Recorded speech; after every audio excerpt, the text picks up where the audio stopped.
korban kecelakaan helikopter di Azerbaijan Timur telah berhasil dievakuasi termasuk Presiden Iran Ebrahim Raisi.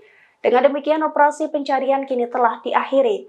Adapun jasad Presiden Raisi kini tengah dibawa ke kota Tabriz.